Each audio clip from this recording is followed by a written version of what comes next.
What does it mean to end a karmic cycle? It is to put closure to ways of living, being, thinking, feeling that are low self-worth. We are given low self-worth from our parents, from our lineage, from our society.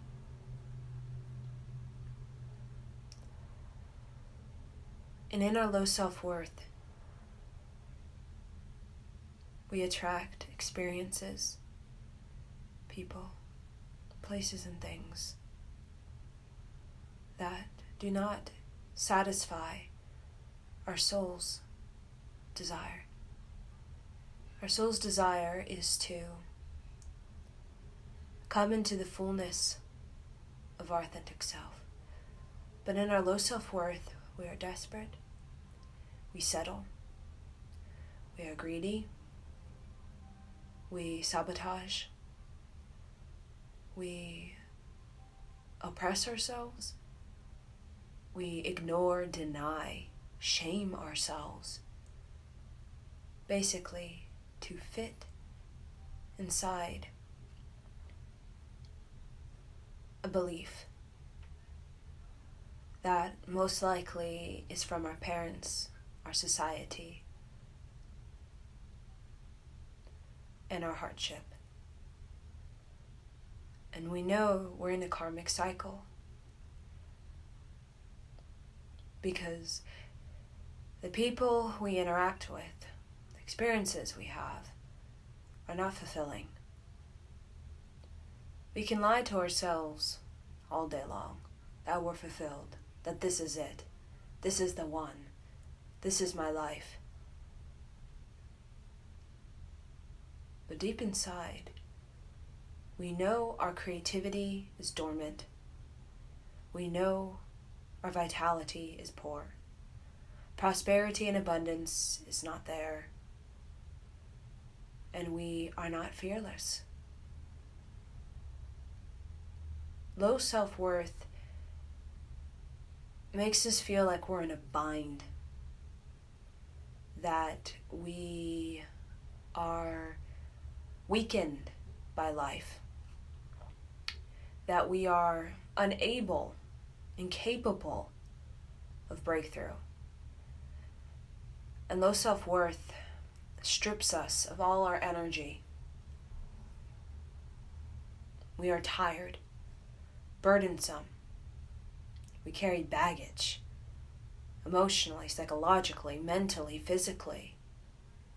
And a lot of us, we don't even realize we're in a karmic cycle, playing out the low self-worth of our mother, grandmother, playing the low self-worth of our teachers in early school, society. We think that we're fitting in. We're fitting in. We're doing what everyone around us is doing. We are in the normality of life. But we do not feel fearless. We are not creatively prolific, creatively vital, creatively brilliant, excellent, exuberant. We are lacking uniqueness, courage, and we are consumed by the lack of our lives. So much so that we are willing to sell ourselves short, dumb ourselves down, participate in friendships, relationships that leave us unproductive, that leave us tired, that leave us away from our authentic self into the falseness, the fakeness, the distraction. To end a karmic cycle is painful. because we have to do it. And many times we do it alone. We may have an ally, a friend, family member. We may even have a whole tribe. But in ending a karmic cycle, we have to do it. We have to go for it. And when I mean go for it, there's no looking back. There is no trying to pretend, be the normality. The ending of a karmic cycle, we are standing up, standing out, and standing resiliently, relentlessly for fulfillment, both prosperity, both creatively, both in our dignity, both in our higher destiny. Many people will not choose to break the karmic cycle because it is a lot easier to repeat the relationship of our parents. It is a lot easier to repeat what society seduces us, temptates us into being. It is a lot easier to join the normality simply because it appears fulfilling. It appears that it's going to give us what we truly desire.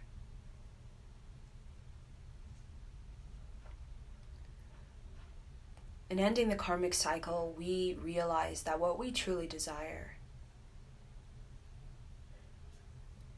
is to master our lives, to not live in distraction, to not live unproductive, to not live sabotaging ourselves, to not live tiresome, burdensome, indebted to this, that, and the other, drained, ugly, dumb. No. In the great victory of our lives, we are to be beautiful, courageous, prosperous, and fulfilled. We are to master our lives. We are to be the most poetic, scholarly artist and builder. We are to be the most poetic, scholarly builder. Not a builder that continues the low self-worth of our repeating family, of our repeating society, of our repeating avoidance, distraction, tiredness. No. It is to build a life worthy, oh worthy,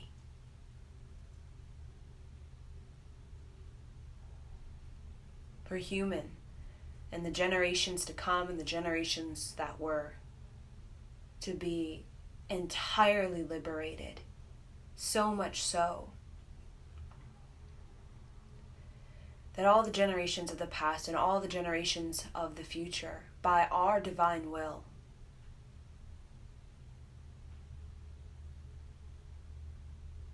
become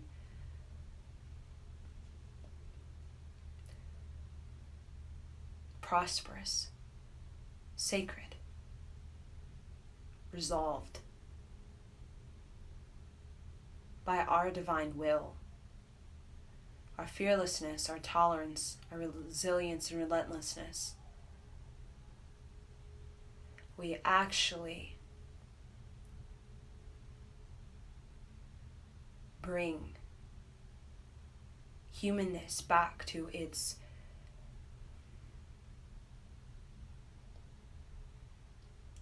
most truthworthy and trustworthy position. Human is designed, human is destined to be poetry, to be knowledge, wisdom, excellence, brilliancy. Human is meant to be great.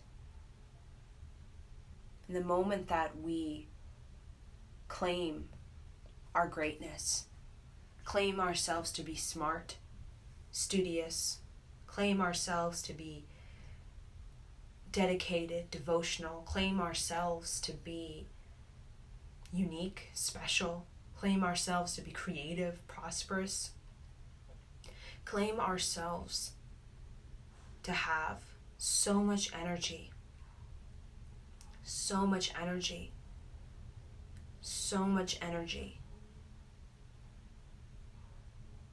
that we're able, within all areas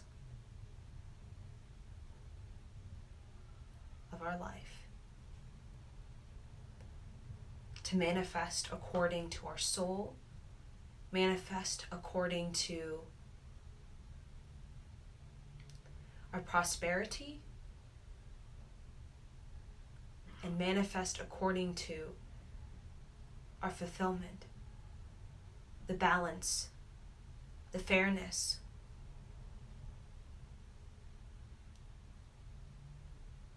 and the dharma of our lives.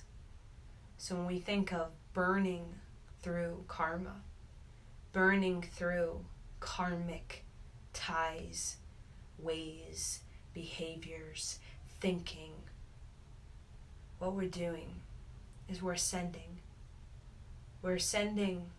not only ourselves, the generations that were and the generations that are to be, into a dharmic lineage.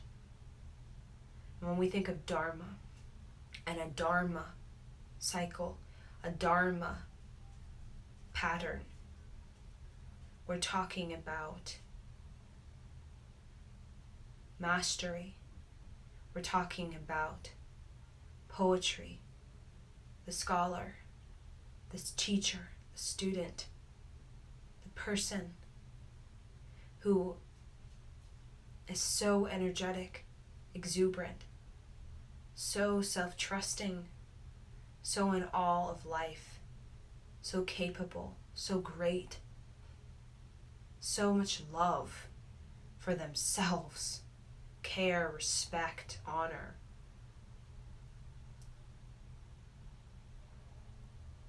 That this person is able to not only heal and to heal. This person is able to take the lineages of hate, the lineages of low self-worth, fear, anxiety, and able to bring forth massive change. And it's done all through the poetry, the scholar, the teacher, and student, the person who obeyed their soul enough so to actually do what they came here to do. And not everybody will do that. Many people will not, because it is daunting. What the soul asks us to do is very daunting. And it's easy to just slip into a karmic cycle that repeats and repeats and repeats as we keep repeating our unfulfillment, our fear, our anxiety, our setback, repeating ways of our childhood, our parents, our society, our beliefs, our lack of possibility, lack of opportunity, keep repeating until we are ugly and dumb. So superficial, so fake.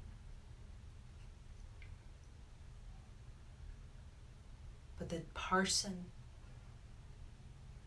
that is the breakthrough is the person that brings to this planet extraordinary messages, expressions of art, of music, of science, brings forth so many movements of energy. And that's how we know that we are really in our power, in our sovereignty, and in our soul. Is that what we do, what we say, what we think, what we believe, what we embrace, gives us waves upon waves upon waves of endless energy, endless creative energy, endless vision, endless intuition, endless insight, endless clarity. We are extremely energetic, enthusiastic about everything, about claiming we are to be a scholar of the mind, body, and spirit, claiming that we are to be poetic, we are to be soulful, we are to be musical, we are to be rhythmic, compassionate, sincere. We are to be alchemists. We are to be revolutionary. We are to be empowering, so energetic. Everything that we think and say and feel is a movement that not only awakens, ignites the potential, the greatness of human, but also awakens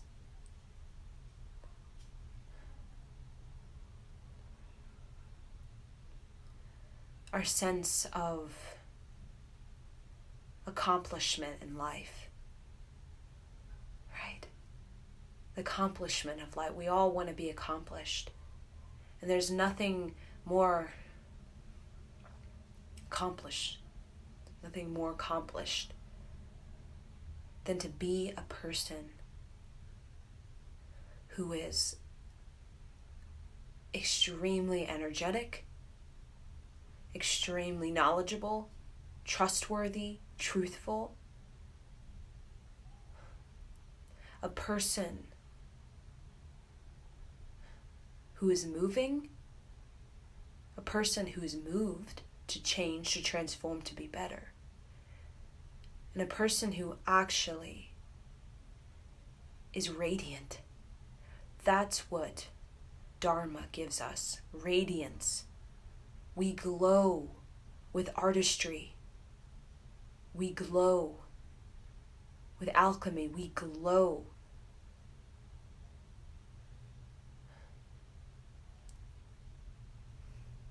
with purity and healing. We glow with fearlessness, a radiance, our karmic repeating and endless doing the same again and again and again, and feeling the same shame and embarrassment and hate and low self-worth, repeating again and again. That really strips us as all energy, really drains us, steals all our sovereignty, steals all our thinking. We're stuck in lack, in complaining, hating, distracting. It brings us into radiance. So the people who take it, who end the karmic cycle, want to be radiant. Not everybody wants to be radiant. Not everybody wants to be challenged. Not everybody wants, they may say they want to be fulfilled, but not everybody is willing to use their divine will to end the ways in which we are dumb, ugly, and drained. But the people who are willing to use their divine will to be spiritually, materially balanced, clear-headed, and authentic are the people usually able to channel the universe. These people are the visionaries. These people are the true artists, artisans, philosophers, professors, teachers. These people are the true ambassadors for human greatness. They stand for it, they stand out, and they stand up. They stand up for resolved, healthy, sovereign, and liberated life.